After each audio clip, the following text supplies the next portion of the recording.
On the evening of October 22, 2013, Diana Chisholm contacted the Danvers Police Department with a deeply troubling concern.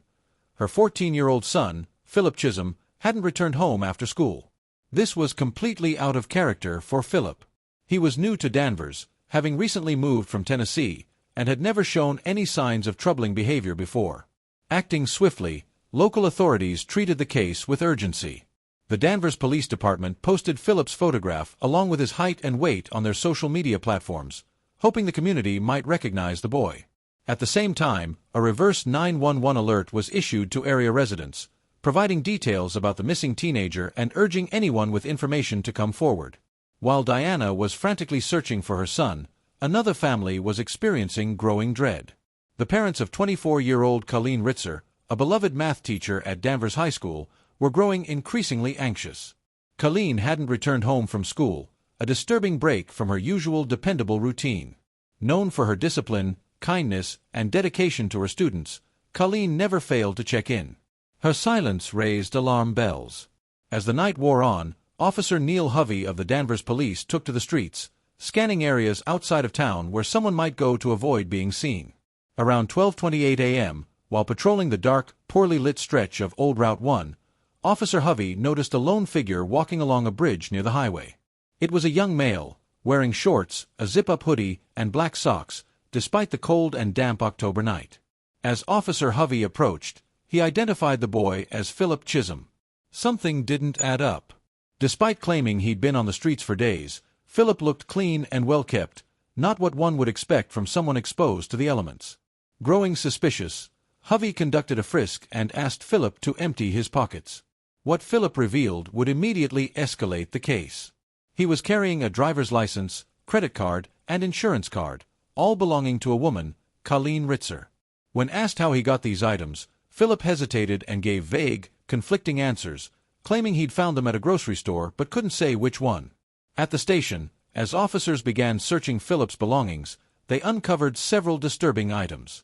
Inside his backpack were a woman's purse, female underwear, and most chillingly, a box cutter stained with what appeared to be blood. When questioned, Philip calmly confirmed the worst. The blood was from the girl. An officer who stayed with him during questioning asked if they could help the girl. Philip's cold reply was simply, no. As the chilling details began to surface, officers noticed more damning evidence: reddish-brown stains on Philip's sweatshirt and a ski mask around his neck. The investigation quickly turned from a missing persons case to something far more sinister. After leaving the school building, Philip Chisholm made his way to the visitor parking lot. But he wasn't done yet. He soon returned to the second-floor women's restroom, this time dragging a large recycling bin behind him. He paused briefly inside, and then exited, pulling the bin along with him. What happened next, the security cameras couldn't capture. Philip disappeared from view, taking the bin outside the school. What made this all the more disturbing was what the surveillance footage didn't show. Colleen Ritzer was never seen exiting that bathroom. Once the Danvers police confirmed Philip had been located safely, he was taken into custody and brought back to the station. But what had started as a missing person investigation quickly escalated into something darker. The Massachusetts State Police were immediately called in to investigate the high school. Their priority: to track the bloody recycling bin last seen in Philip's possession. Meanwhile, Philip's mother, Diana Chisholm, also arrived at the police station. During her interview with detectives, she expressed deep concern about her son's recent behavior. Diana explained that Philip had been struggling emotionally since her separation from his father and admitted he had become more withdrawn, even prone to sudden, unpredictable outbursts. She also mentioned a troubling family history of mental health issues. At around 2 a.m., both Diana and Philip were led into an interrogation room. Waiting for them were Trooper Bashar and Sergeant Tenney of the Massachusetts State Police. Before the official questioning began, Diana and Philip were allowed a few minutes to speak privately. For about 10 minutes, mother and son sat alone, until the door opened again. As the officers began to question Philip, others stood quietly on the opposite side of the wall, feeding them real-time updates. They now had confirmation from the school security footage. Philip had followed Colleen Ritzer into the women's restroom, but she was never seen walking out. That same bathroom would soon become the center of a gruesome discovery: Colleen's lifeless body, hidden and covered in blood. While Philip was being interrogated, outside, the search intensified. The Massachusetts State Police Air Wing Team and the Danvers Fire Department used advanced infrared scanning equipment to comb the woods surrounding the school. Specially trained tracking dogs and their handlers searched the grounds relentlessly, hoping they weren't too late. Eventually, the truth came out. Philip confessed. He told investigators that he had attacked Colleen, claiming to have struck her using a karate chop before slashing her twice with a box cutter. His words were cold, his tone emotionless. Then, he pointed out the location on a map, deep in the woods behind Danvers High School, where he had left her body. It was nearing 3 a.m. when authorities finally knew where to look. As the early morning search continued in the woods behind Danvers High School, a forensic investigator made a heartbreaking discovery. From beneath a thin layer of fallen leaves, a single toe with pink nail polish was visible, barely peeking through the dirt. What had started as a rescue mission had just turned into a recovery. Paramedics were called in immediately. Working carefully, they began clearing away the earth.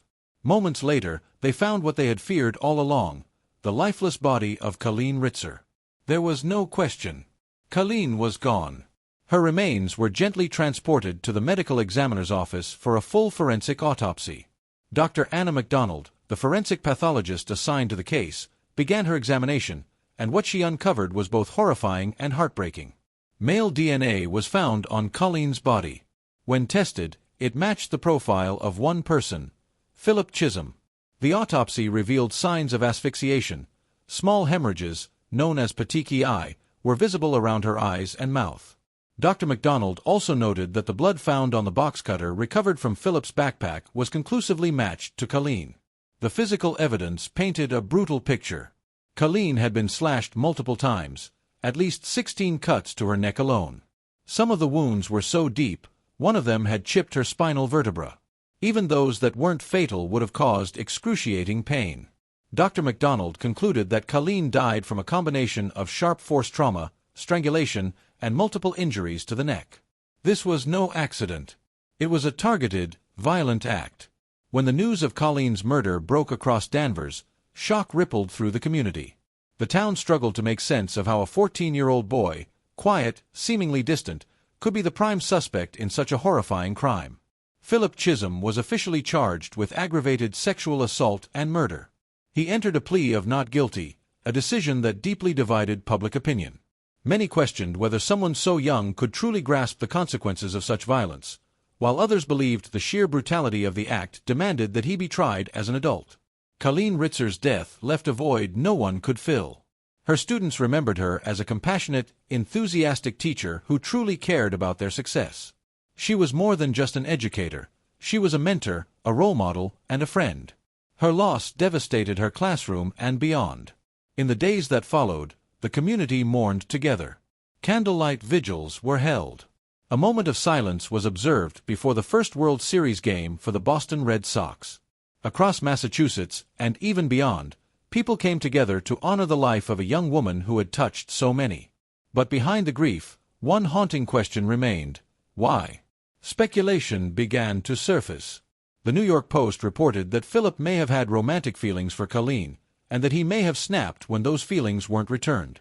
A source told the Daily Mail that Philip had developed a crush on his teacher, and perhaps misinterpreted her warmth and accessibility as something more.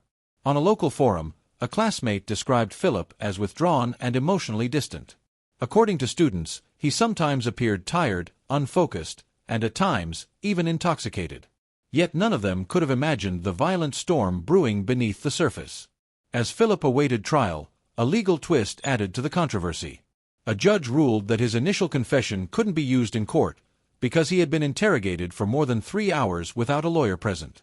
His defense team argued that this violated his rights as a juvenile in custody. The case was no longer just about one tragic murder. It had become a national conversation about justice, youth, and accountability.